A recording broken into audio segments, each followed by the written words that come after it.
Is this, he's a big fan, or how did this movie come to you, to your attention? Well, Neil had made, as you're all aware, he'd made a film with Pat previously called The Butcher Boy, and towards the end of that film, Pat had written Breakfast on Pluto and gave him a copy of the manuscript, and Neil immediately fell in love with it. So began to adapt it, and it probably took about 4 years from that time to now to actually get it. Neil went off and did a couple of the films and wrote a novel. Neil, by the way, is unfortunately suffering from a fever at the moment, which is why he's not here today, and apologises. But he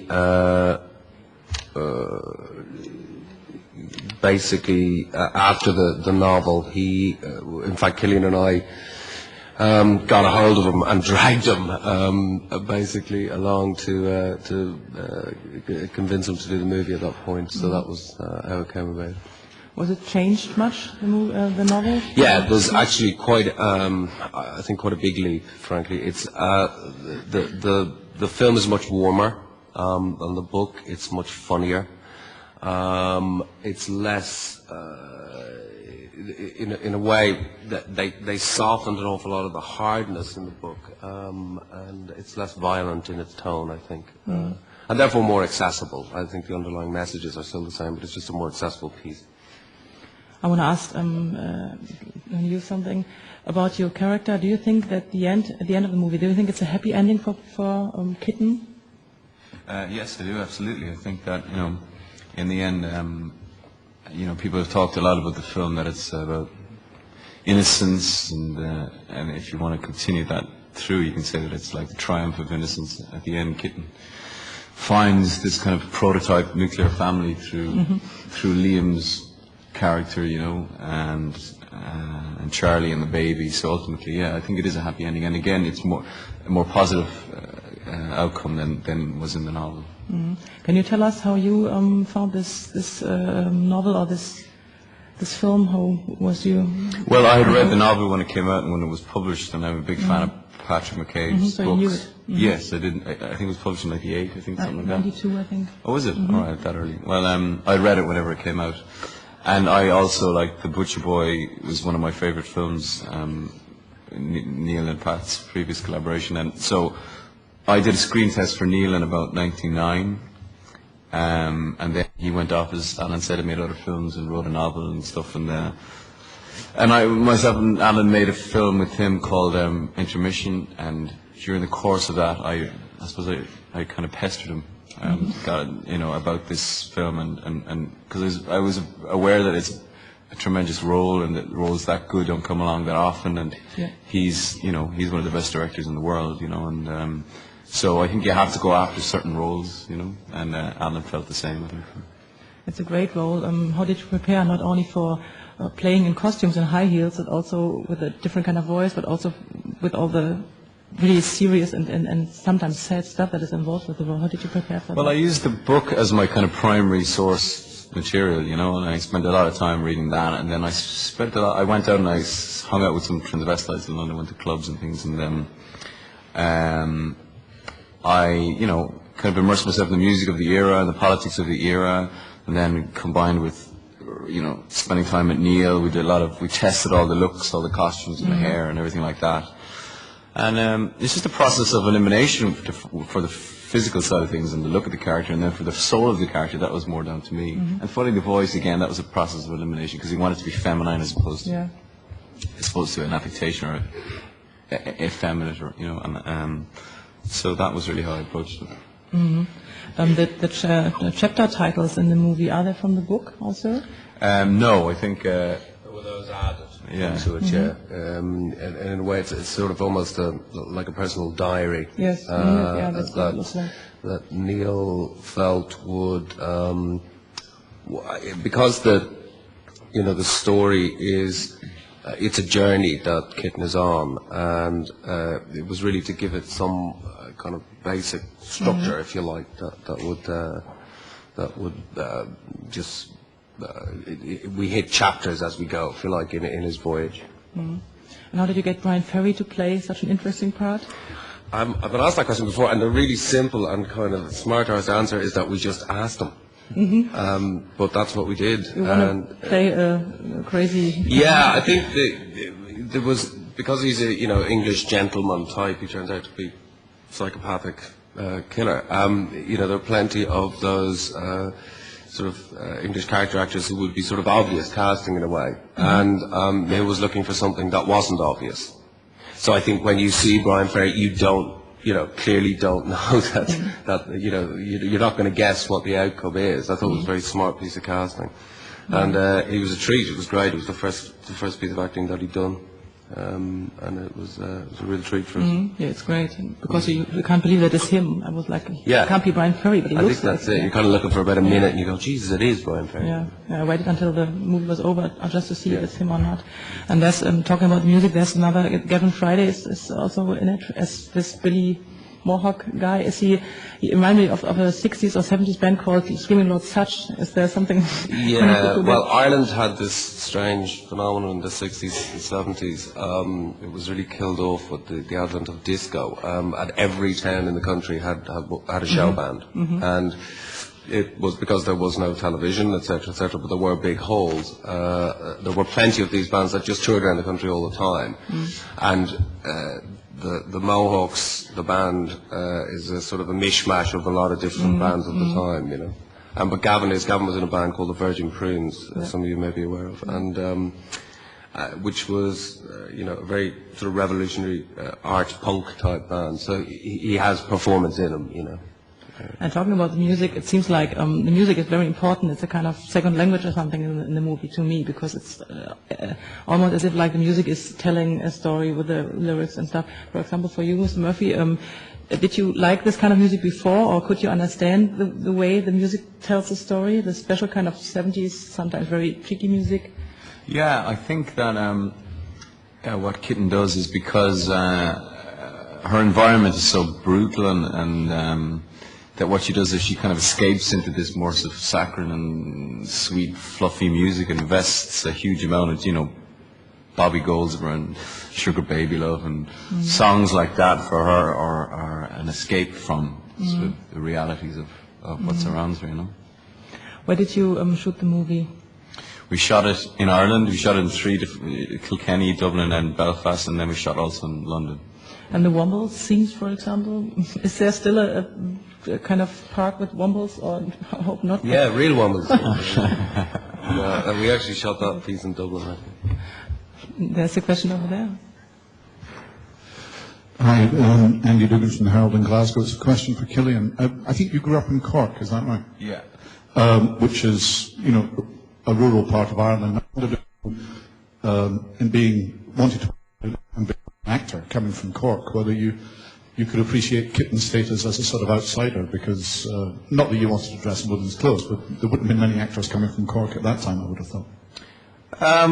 Well, it's the second city in Ireland. It's actually quite a large city, and I come from right in the centre, so there was quite a thriving theatre community there, and that's where I started off in theatre there.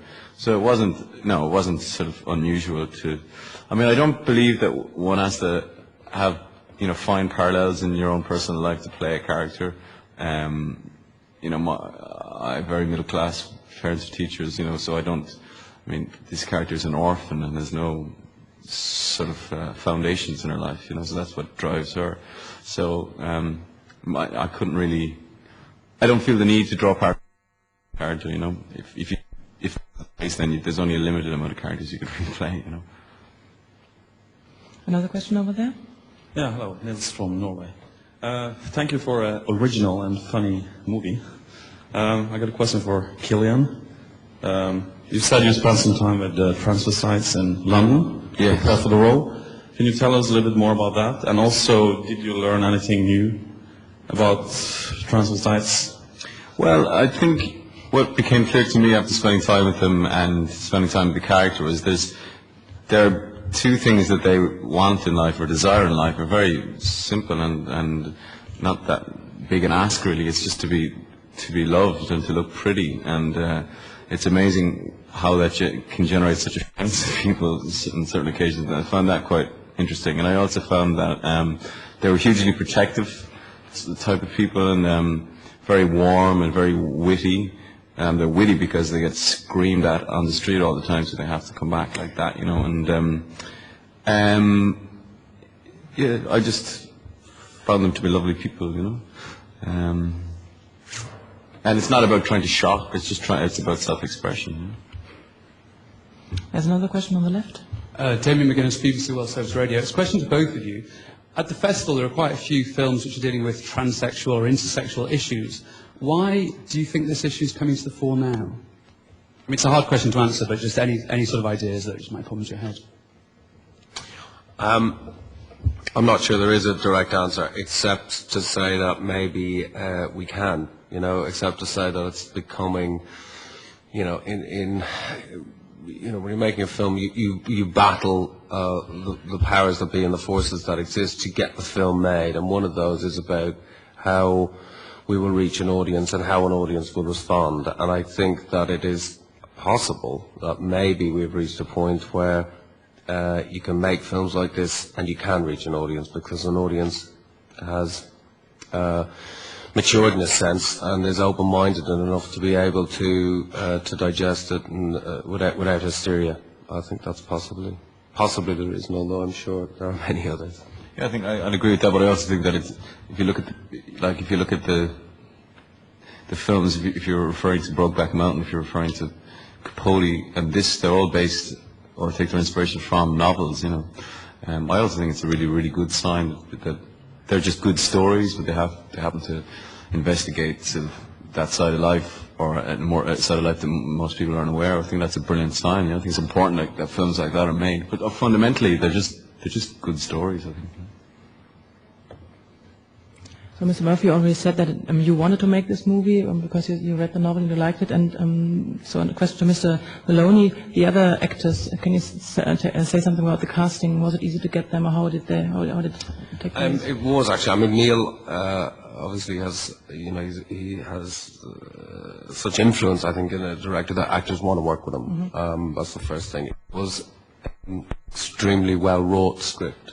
One of those scripts that just leaps off the page, actually. And these are very, you know, for actors, I would guess, these are great characters to explore.